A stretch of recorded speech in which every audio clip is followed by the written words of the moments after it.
particular team that is completing. I've been closing, opening, deleting, and we're back on. Yeah, good. looks good, and you can see whether your advances will now work. There we go. Yep. Yeah, There Yeah. you go. Awesome. That's better. Great. Well, thank you very much for bringing it to my attention that you actually weren't seeing the same screen Yeah. that I was seeing earlier. So, as I mentioned, we regulate the capital markets. You know, we have a lot of tools under our belt to deter people from taking advantage of the system, not following the rules. So, one of those tools is we have a special team, Joint Serious Offences Team, which consists of members of the Royal Canadian Mounted Police, Ontario Provincial Police, and OSC staff. Why we have this particular team is they go after or they investigate those cases that we actually want to use the criminal code so that we have access to more tools. So it's really good that we have those tools that are provided to us under the Securities Act, but then we can also use those tools that are available through the criminal code. So those are the things we can do to deter those, what I call bad guys. So as a result of that, what we do is we also issue press releases if we know someone's not following the rules. So I've listed on this particular slide a few of those press releases where we're warning investors of certain companies that are not registered to operate, to do business in Ontario. And we've warned them already, and we're also letting investors know. In some instances, people have been defrauded. And you know, if you've been the victim of a fraud, you really want to get your money back. So where we can, and we are able to recover funds from investors, we also try to do that. So the latest one was one where Anesis, their investment companies, they had defrauded a bunch of people. So certainly about 40 people were involved, and we've been able to recover some of those funds so investors can now file claims to get some of their money back. Okay, so that's what we do with respect to enforcing the rules. The other thing we do a lot of is research. And we do research because we want to understand what are some of the challenges that Canadians face with making good financial decisions. So we know that about 50% of investors, they work with a financial representative. We also know that during this pandemic, many people were stressed. You know, they're stressed about health, and certainly they were stressed about their finances. And we know that, you know, 30% of Canadians were more stressed during this pandemic. What else we found out? About a third of Canadian investors told us that they weren't able to cover an unexpected expense of over $5,000. So what does that tell us? A third of the people here, they don't have an emergency fund set aside for those large unexpected expenses. And that's, you know, all that information just helps us in developing resources, tools, and sometimes in the way we develop our policies. The other thing we know, people are always concerned about fraud, right? So what do we know about fraud? 1 in 25 Canadians report being a victim of investment fraud. So that's over 1 million of us that have been a victim of a fraud. Who are these victims? About half of them are over the age of 55. Now, 1 in 5 of us will be approached to take part in a fraudulent scheme, but only 1 in 3 of us will ever report it. And I can tell you right now that fraud is an underreported crime. You know, I've been doing this particular role for a few years, and many times when I give my presentations, after my presentation, people will share with me how they were the victim of a fraud. And I will ask, did you report it? And many times the answer was no. And why was that? Well, sometimes they tell me that they're embarrassed. They don't want family and friends to know. As one person said to me, well, I don't want to look stupid. I can tell you right now, anyone can be the victim of a fraud. And all fraudsters care about is that they get access to your money. And I think they don't sleep at night because they dream up of all these fraudulent schemes so that they can try and defraud us. Now, we are also living in this world of COVID-19. And I'm sure you've seen in the news and online, lots of warnings about COVID-19 related frauds. And what really this pandemic has done is provided fraudsters with another opportunity to try and defraud us. So what do? Well, we know there are many frauds out there. So what they do is they take some of these frauds and they put what I would call a COVID-19 spin on it, or they adapt it to suit this particular situation that we're in.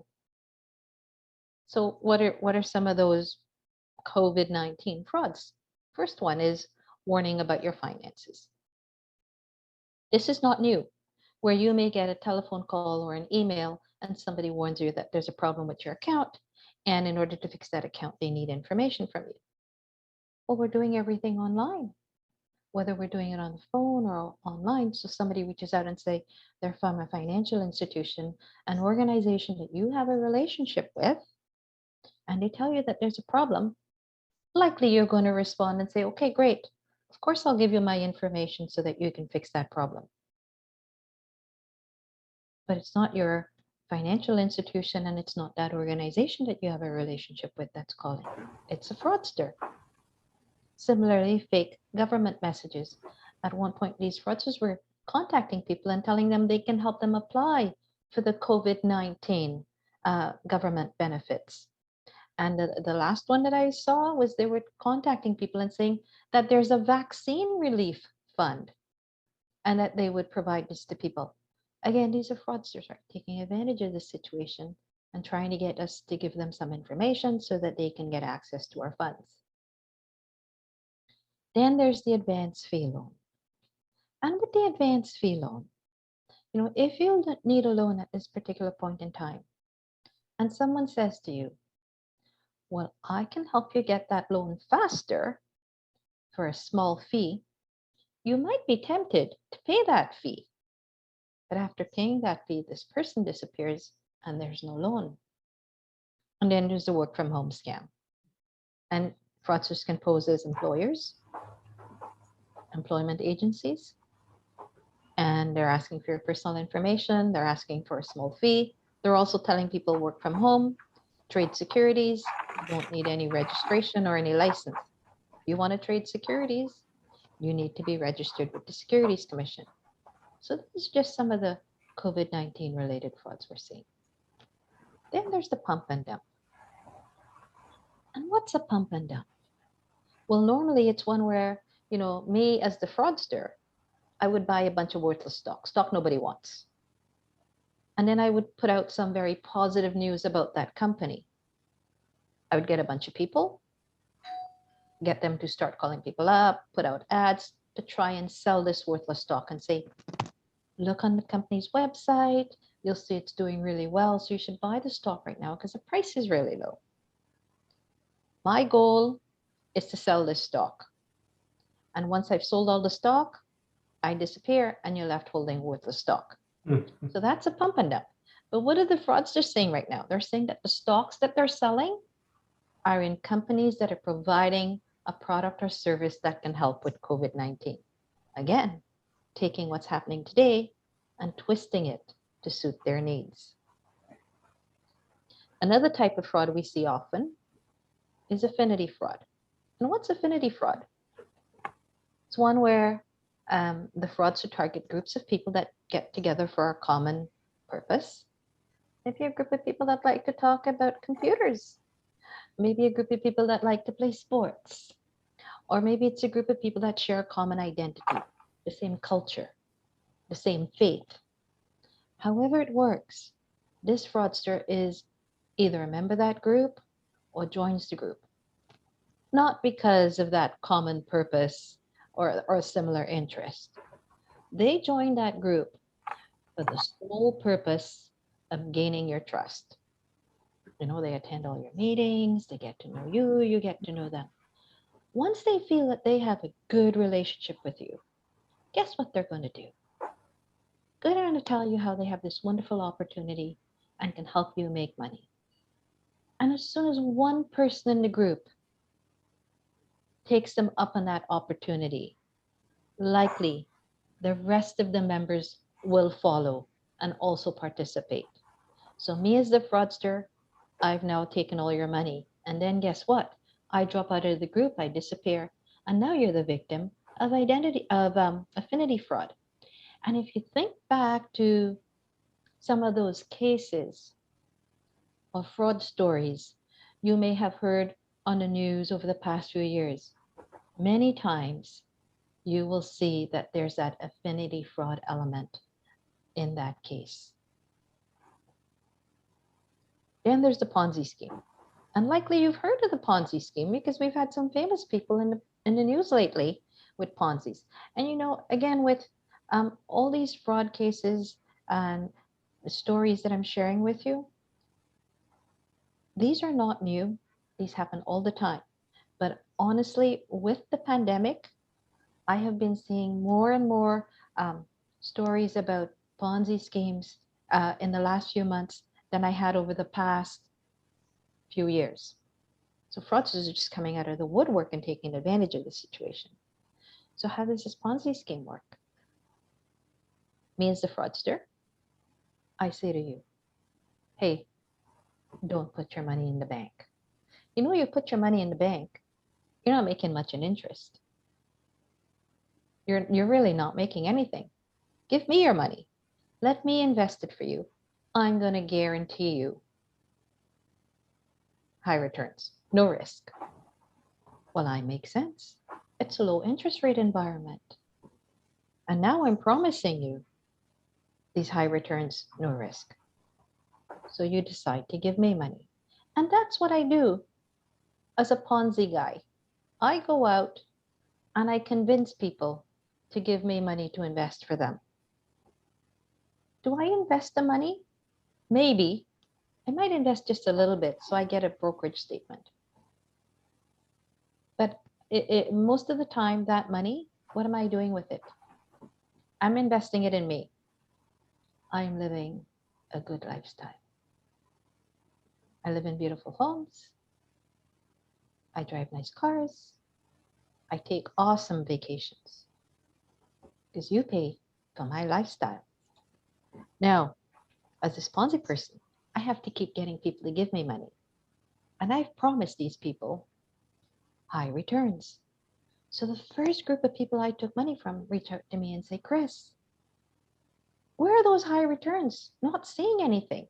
And I say to them, you're making over 25%. Leave your money. Let it work for you. And some of you think, 25%, that sounds great. Yeah, I'll leave the money in there. And some of you say, you know what, Chris? I want to cash out. I want to take my investment and my returns. I say, no worries. So what do I do next? I go out and I recruit another bunch of people to give me money to invest on their behalf. And then I take that money and I give it to those people that I promise. Here's your returns. Here's your investment. Here's your original investment. And that's how a Ponzi scheme works. I keep on taking money from the new people and I share it with those earlier folks. Now, at some point, this particular scheme gets too big, too unwieldy for me to manage because I have to keep bringing in more and more people into the group. I have to remember who I've paid, who I've not paid, who I've promised to pay. So when it gets too large, what am I going to do? I'm going to walk away. And when I walk away, this group collapses. And now you've been the victim of a Ponzi scheme. Now, if you've been the victim of a fraud, there's a very good chance you can become a repeat victim. 3 out of 10 victims are defrauded more than once. And people have said to me, if I have lost money, there is no way I'm going to lose money a second time. And let me give you a couple examples as to how this can work. And these are true examples. It's either examples where people have shared their story with me, or it's, we've seen these types of cases and it has happened to individuals. So in the first one, I've taken your money. I can't come back and take your money again. But I have something very valuable. Your names and contact information. So what do I do with that? Well, I go look for my fellow fraudster. He's got a list of people he's defrauded and can't defraud a second time. And I say to him, do you want to exchange list? He's practical too. So we exchange list. So now this new fraudster has your names, calls you up. Hello, I represent ABC Recovery Company. I am reaching out to all those people that were defrauded by Chris. And we're offering our services to help you get your money back. And we also take Chris to court. And we are pretty sure that we can guarantee you 70 cents back on every dollar. If you've lost money and you want your money back, guess what? Likely you're going to say, yeah, count me in. As soon as you do that, guess what? You've now become the victim of a double dip or repeat scam. And another incident, we were giving this public presentation at a public library. A gentleman got up and he shared with the group how he had lost several $1,000s. At the end of the presentation, came up to us and said, you know, I was told if I invested a few more $1,000s, I would make my original investment and more. So I would be able to recoup all my money and more. And we just had to remind a gentleman about the double dip, the repeat scam, because these are fraudsters. They're going to use any story to try and get you to part with as much money as possible. And then there are other types of scams: Forex, foreign exchange trading, offshore investing, exempt securities. This is one where you need to meet a certain financial threshold before you can participate. And people will say, well, you know what? You're my good friend. We'll make an exception for you so that you can participate. Again, this is exempt securities, and already they're bending the rules for you. So likely they're not doing anything good for you. Then there are those people who pose as individuals working for a well-respected financial institution, or maybe they're selling products that they say are available from a particular organization and it's not. So, they're imitating brands or posing as an employee for a well-known organization, or they tell you that they're an accredited organization and there is no such registration category. And then the last one that I'm just going to mention, and this is one that you are probably very familiar with, is cryptocurrency, because you've seen this in the news a lot. There's a lot of fraud around the cryptocurrency space right now. So these are just some of the other scams that are taking place.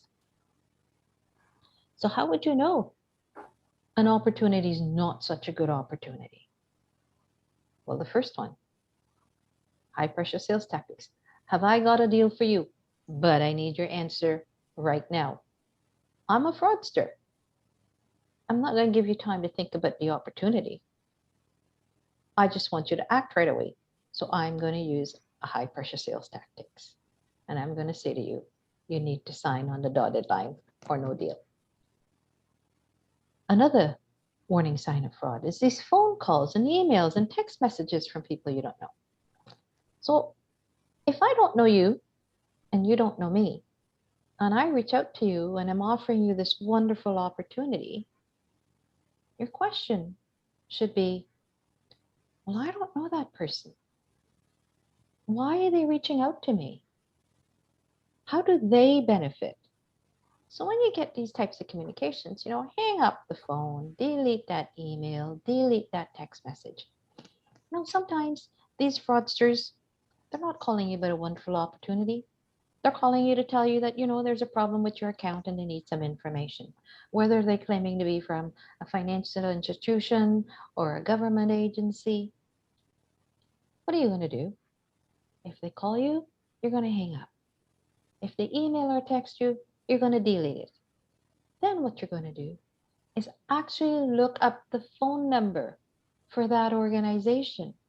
So if it was your financial institution calling you, You look up that phone number for your local branch, for their office, and you call them and ask if there's a problem with your account and if someone was trying to get a hold of you. Similarly, it works just like that. If it's somebody claiming to be from a government agency, right? You're going to phone that government agency and ask if there's a problem with your information or your account. Because that way, at least before you share any information, you know that you are speaking with someone that actually works for that organization. Then there are free incentives. I love getting free stuff. Don't know too many people that don't. But sometimes, somebody's offering you a weekend away for free. And you think, sounds great. A whole weekend at a beautiful resort. But likely if they offer you that weekend away for free, they're expecting something in return. So just be very careful when somebody's offering you free stuff. Then there's these promises of high or guaranteed returns with little to no risk. Remember my Ponzi example. So think about this. When you invest, the higher risk the investment, there's a possibility you could make higher returns. But remember, I said higher risk, maybe higher returns. Maybe you lose everything also, right? Because it's a riskier investment. So somebody promising you high or guaranteed returns with little to no risk, those phrases don't go together because it's higher risk, maybe higher returns. You know what? Higher returns, little to no risk, they don't go together. Then the other warning sign is encourage to recruit family and friends. Think about that Ponzi example. Somebody's promising you these high guaranteed returns. They give you your 25%, you know, uh, returns. They give you your 25% interest, and then they say to you, "You have family and friends that might want to participate in this scheme." Just be very careful. You don't know what you're getting your friends involved in. Another warning sign is dealing with someone that's not registered. If you're working with someone and it's related to investing, whether it's for investment advice, buying or selling securities, you want to know that that person is registered with the Securities Commission. Because registration tells you that that person has the qualifications and the background knowledge to provide you with that service and those products. Another warning sign is suggest falsifying financial information. So think about an affinity fraud, where groups of people, common interest, and I'm giving you examples of how these work. And this was something that someone came and shared with me as to how they were defrauded. She was approached, take part in this wonderful opportunity. This person's a member of a group. So she didn't quite have the funds. And the person said to her, "You can borrow the money. You could make a leveraged investment. We will help you fill out the loan application." And as they're helping her fill out the loan application, they're getting her to put down false information. They're saying, "Don't put down that your home is worth this amount of money. You want to put down that your home is worth X amount of money," because they wanted to get a bigger loan. Remember, these are fraudsters. They're not going to give her good advice. Somebody suggesting that you falsify financial information to get a loan is a big red flag. Likely the person that's giving you that advice, not somebody you want to do business with. Another red flag, tax avoidance strategy. We have plans out there that can help us be more tax efficient, minimize the taxes we pay. There are no plans out there to avoid paying taxes. So just be very careful when somebody says, "Oh, well, you can avoid paying taxes." Well, maybe they're going to try and get you into trouble with the CRA. That's really not something you want to do. And then the very last warning sign I'll touch on is acting on inside information or hot scoop. If I say to you, "I have a hot tip, I have some inside information," my sharing that information with you, illegal. You're acting on that information, also illegal. So what do we want you to do? We want you to be skeptical of these unsolicited opportunities. Somebody approaches you about an opportunity and you didn't go looking for that opportunity, hang up, delete those emails. If it's something you're truly interested in, make sure you get a second opinion. And make sure you get a second opinion from someone who's qualified. Maybe you want to ask a lawyer. Maybe you want to ask a registered advisor. Maybe you want to ask an accountant. Take the time you need to make an informed decision. Don't let anyone pressure you into acting right on the spot. Research that opportunity. You know, know what it costs, know the risk, know exactly what it is you're getting into. And always, always do a background check of that individual that's offering you that opportunity. And how would you do a background check? To check registration of anyone working in the securities industry, you can go online, check beforeyouinvest.ca, takes you to a national database. So anyone that's registered with any of the securities commissions in Canada, they would be in that database. Or you can call us. You can call the USC and we can check registration for you. We have a toll-free number, 1-877-785-1555. I'm going to answer a question I get now all the time.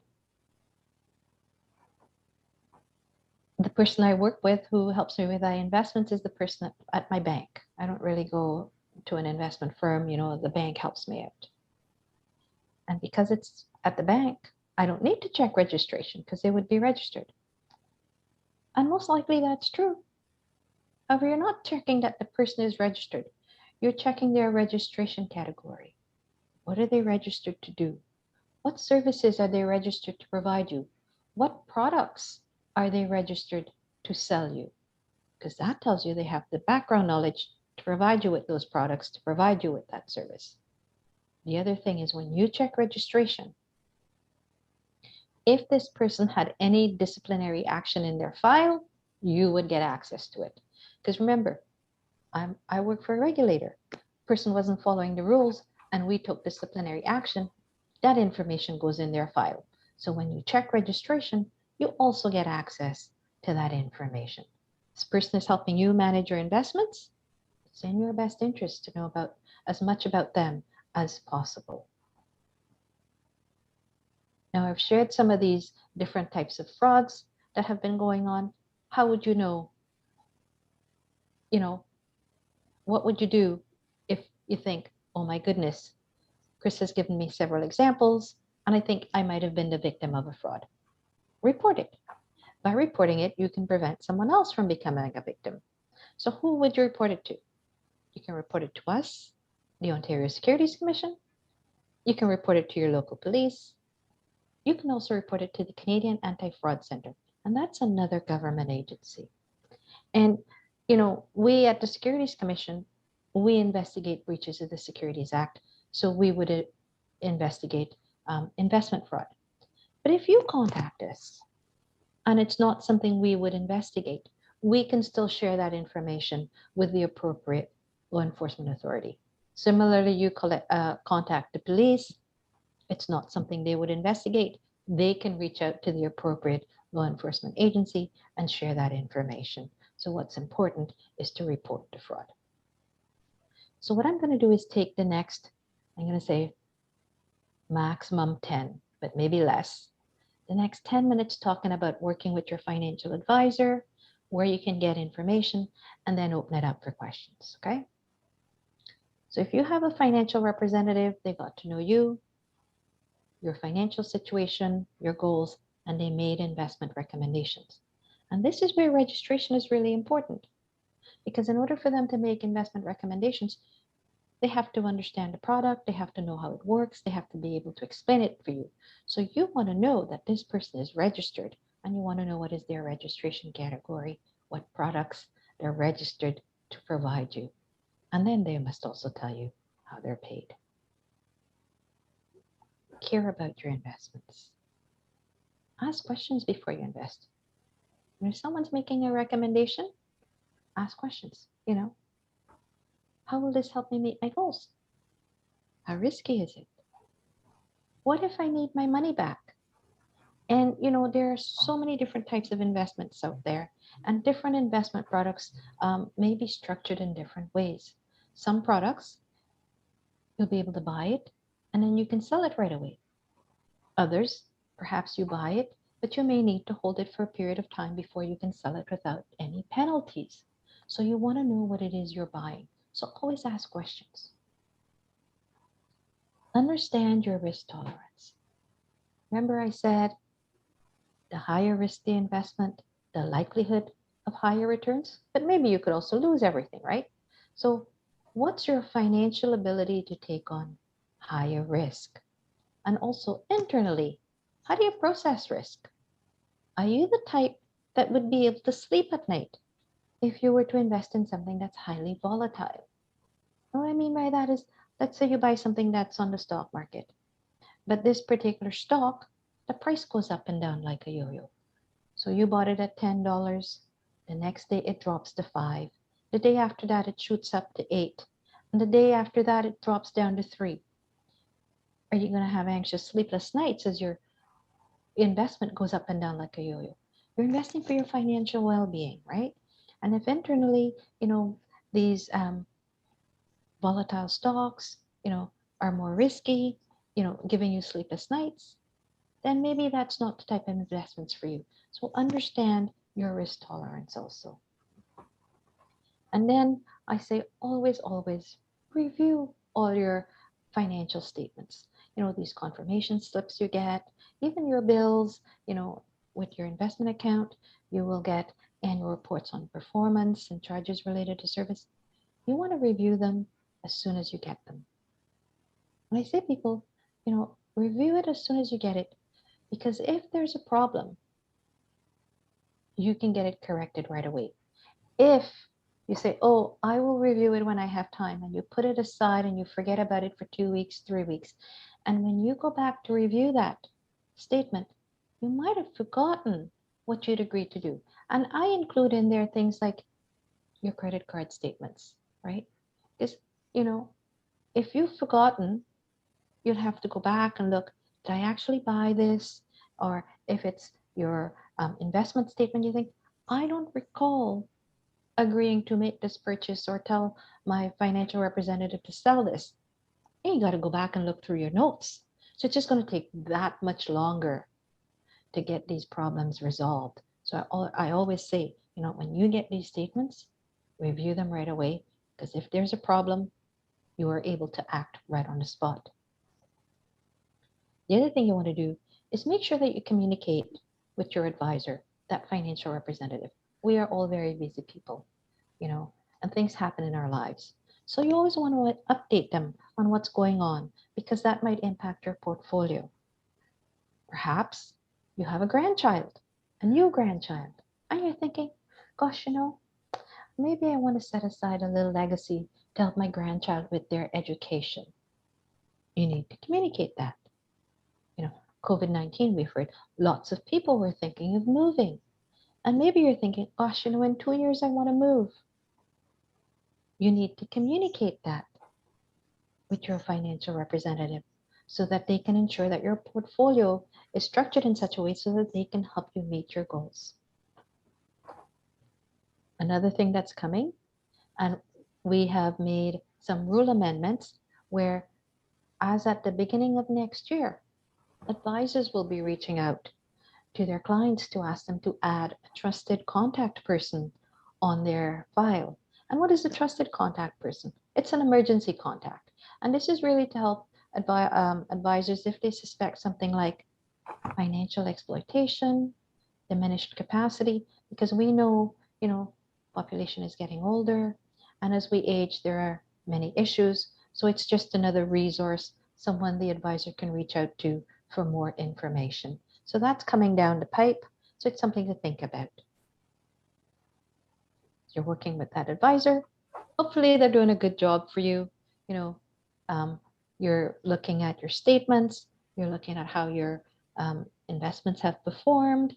You know, they're able to provide information. They're easily accessible. They're explaining things to you as you want it. Don't be like this person who said to me once, I have a great advisor, always available, always explaining things to me. So I'm thinking, where's the but? But I never understand any of these things when she's explaining it to me. That's a problem. Okay. So, you have to decide if that relationship is working for you. Now, what are some of those warning signs that there may be a problem? Little or no communication. Maybe they're making investment recommendations, and all those recommendations that they're making, they don't seem to match your goals. They're pressuring you to invest.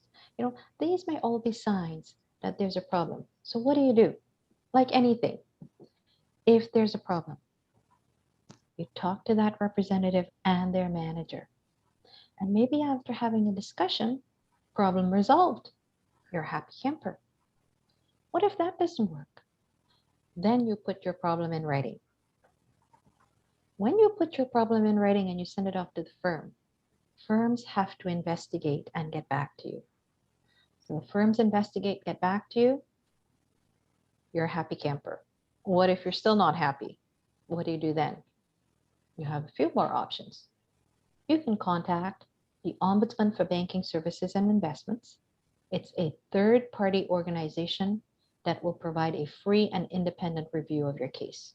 Or maybe you think to yourself, gosh, you know what? I need some legal help. I need legal advice. You can contact the Investor Protection Clinic, and there are two clinics. There's one run out of Osgoode Hall Law School, and there's also one run out of U of T, and they provide legal advice to investors who feel that they have been harmed. All else fails, you think, I heard Chris talk. She gave a lot of information, and I can't remember. Call the OSC. We're here to help. We have contact center, toll-free number, 1-877-785-1555.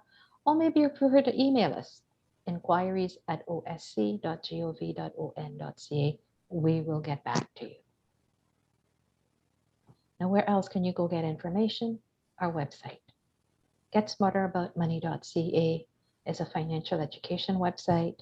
We have lots of information from the most basic of saving for your retirement or how to save and budget to,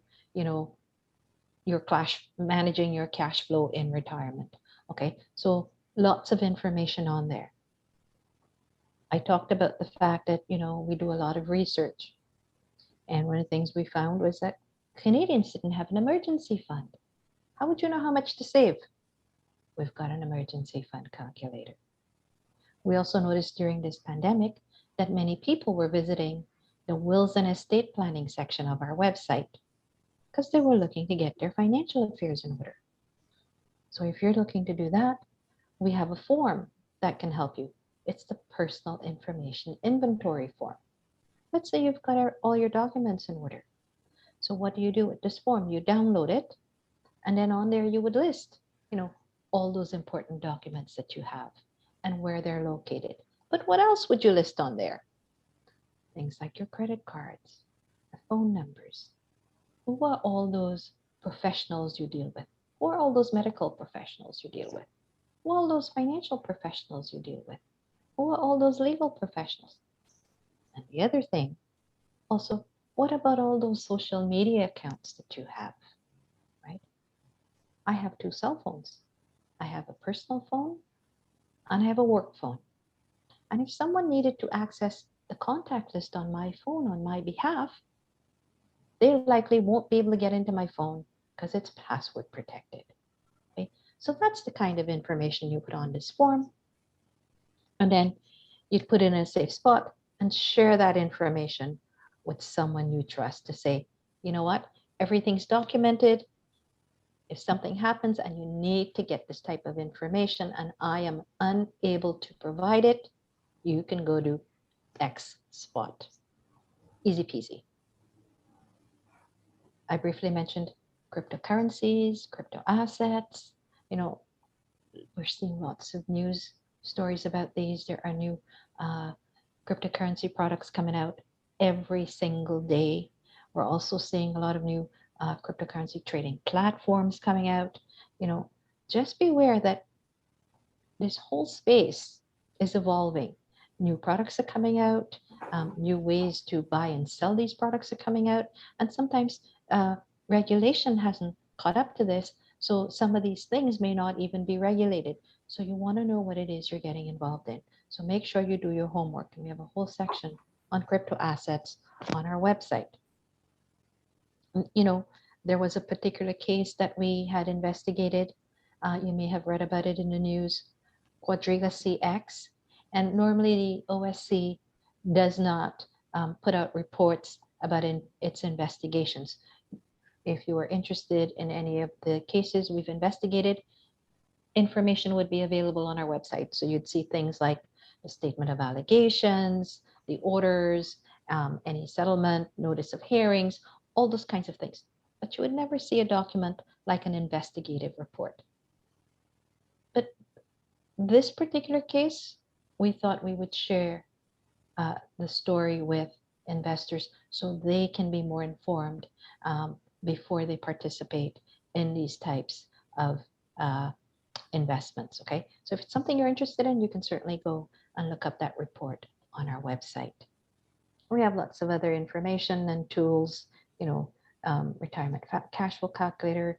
People are really interested in real estate, so looking for, you know, investing in real estate, all that kind of advice on the website.